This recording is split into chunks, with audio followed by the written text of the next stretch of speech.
कानपुर से एक पति के धोखे की कहानी सामने आई है, जिसमें पत्नी ने धोखा मिलने के बाद भी उसके साथ हंसी खुशी रहना स्वीकार भी कर लिया था। लेकिन धोखेबाज पति अपनी पत्नी को साथ रखने को तैयार नहीं था, जिस पर पत्नी ने न्यायालय की शरण ली और अब इस धोखेबाज पति को जेल भेज दिया गया है। साल 2020 में कानपुर की रहने वाली अर्चना कुशवाहा की शादी फतेहपुर के रहने वाले अंकित मौर्य से हुई थी। अंकित ने खुद को सरकारी नौकर बताया था, जिसके बाद अर्चना के माता पिता ने खुश होकर अपनी बेटी की शादी अंकित मौर्य से कर दी। कुछ समय बाद आखिरकार अंकित का राज खुल गया और पता चला कि अंकित सरकारी नौकर नहीं बल्कि एक निजी कंपनी में कर्मचारी है, जिसके बाद दोनों परिवारों के बीच जमकर बहस हुई। अर्चना अपना घर बर्बाद नहीं करना चाहती थी, वो पति की प्राइवेट नौकरी को ही अपना भाग्य समझकर पति के साथ रहने का ही फैसला कर चुकी थी। लेकिन आरोप है कि अंकित के अन्य लड़कियों से भी संबंध थे और वो अर्चना को अपने साथ नहीं रखना चाहता था। मामला न्यायालय पहुंचा और न्यायालय में भी अंकित ने पत्नी अर्चना को ना तो गुजारा भत्ता देना चाहा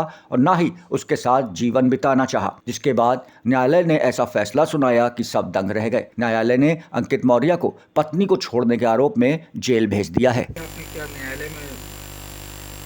सर, 1 साल तक तो हमने बहुत उनको समझाने की कोशिश की, मेरे पापा भी उनके घर पे गए, लेकिन जब कहीं बात नहीं बनी, थक हार करके फिर हम न्यायालय का मैंने दरवाज़ा खटखटाया और आज जाकर के 4 साल बाद जाकर के मुझे आज थोड़ा न्याय मिला है और मेरे पति को जेल जाना पड़ा है। ये मामला ये है कि लड़के ने बीएसएनएल में अपने को असिस्टेंट मैनेजर बना करके इस बच्ची से शादी किया। उसका नाम, लड़के का नाम अंकित मौर्य है और लड़की का नाम जो है अर्चना कुशवाहा है, जो कि अहिरवा कानपुर की रहने वाली है। लेकिन जब बाद में लड़की जब गई विदा होकर के, तो पता चला कि नहीं, ये तो AIGS कंपनी जो बीएसएनएल के तहत है, प्राइवेट कंपनी में लड़का मामूली सा क्लर्क है। पहली बात तो ये है कि उसके विवाद के कारण अपने कुछ और भी हैं, उसके तमाम और भी लड़कियों से संबंध हैं, जिसको मैं ओपन नहीं करना चाहता था। दूसरी बात ये कि लड़की को किसी भी सूरत में लड़का रखने को तैयार नहीं है और लड़की बीमार थी, उसके बावजूद भी उसने टॉर्चर का एक इंतहा पार किया, हद से ज़्यादा। लड़की उसके बावजूद भी रहने को तैयार थी। अब जब लड़की को आप रखने को तैयार नहीं हो, फिर भरण पोषण का मुकदमा जब हमने किया तो 5,40,000 का अमाउंट हो गया पिछले 5 साल में। आप कोर्ट के अंदर पैसा नहीं दे रहे हो। आज बहुत मुश्किल, जब आप कस्टडी में गए तो 10,000 रुपये दे रहे थे, तो कोर्ट को भी नागवार गुजरा कि आप रखने को तैयार नहीं है, भरण पोषण देने को तैयार नहीं है। तो 5,40,000 का जो रिकवरी है, और उसमें भी आप आसानी से कोर्ट में नहीं आए हैं। ऑनरेबल DGP महोदय लखनऊ उत्तर प्रदेश सरकार को बार बार नोटिस कोर्ट ने भेजा, तब जाकर के लड़का आज कोर्ट में अपीयर हुआ है।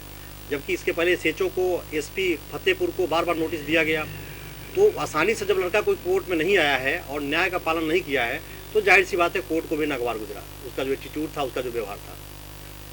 तो फैसला क्या हुआ है? ये मुकदमा कहाँ पहुँचा?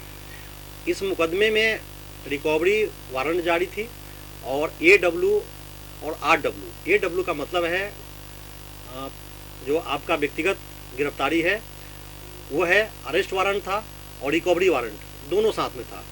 तो जब लड़का कोर्ट में आया तो मैंने कोर्ट को एप्लीकेशन दिया कि बहुत ही ये बहुत मुश्किल कोर्ट में अपीयर हुआ है, आसानी से कोर्ट में अपीयर नहीं हुआ है लड़का, क्योंकि पहले की जो एक्टिविटी थी, पहले भी कोर्ट में उसने अंडरटेकिंग दिया था कि मैं ऑनरेबल कोर्ट के पैसे को मैं दे दूंगा, लेकिन नहीं दिया, भाग गया, 4 साल तक भागा रहा।